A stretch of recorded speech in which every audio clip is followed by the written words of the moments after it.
For decimal-based addition and subtraction, the only thing we need to keep a lookout for is we have to align the decimal. No matter how many numbers you have in the case of addition, just make sure that when you're writing it down, you place the decimal underneath the decimal and the numbers fall into place by themselves.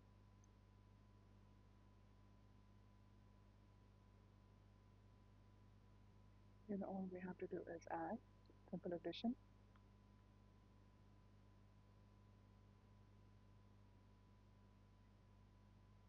and we are done. Similarly, for subtraction, make sure you place the decimal below the decimal and the numbers will go where they're supposed to. The gaps, you can add zeros. Obviously, we need to borrow and get the answer.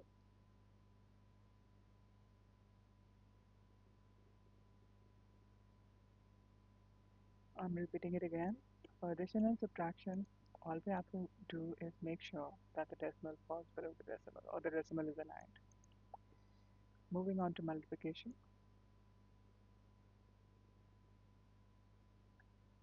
we can ignore the decimal at the start and just get on with the multiplication.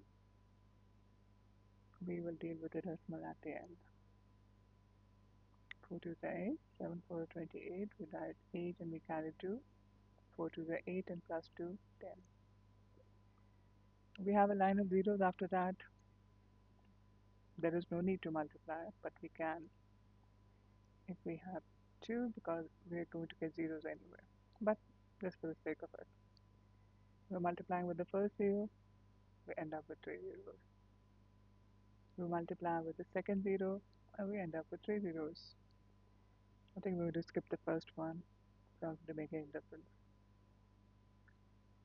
This is what we get, and now we're going to put the decimal back. For that, we need to check there's only one number after the decimal. We call this as one decimal place, and we can write this as 1 dp. There are three numbers after the decimal, so there are three decimal places. What we say that in all, we have four decimal places. So in the answer, we also place our decimal after four numbers. We start counting from the right hand side, 1, 2, 3, and 4. And this is where our decimal ends up. This is what we do when we're multiplying decimals. Now in the last column, we have division, and without a calculator, this can be tricky. So the best idea, if you have a question like this, is to remove the decimal straight away. We see that we have two decimal places over here and we have three over here. What we're going to do is try and get rid of the decimal for the denominator because this makes everything easier. The denominator has three decimal places, 1, 2, and 3. So we're going to multiply this with 1,000. And if we're doing this over here, we have to do the same for the numerator at the same time. We are multiplying, the decimal is going to jump towards the right. We chose 1000 because we want our decimal to jump three places and end up over here. Similarly, this 1000 is going to make this decimal jump three places and end up over here. There's a gap, we can add a 0. After this exercise, we have simplified our lives.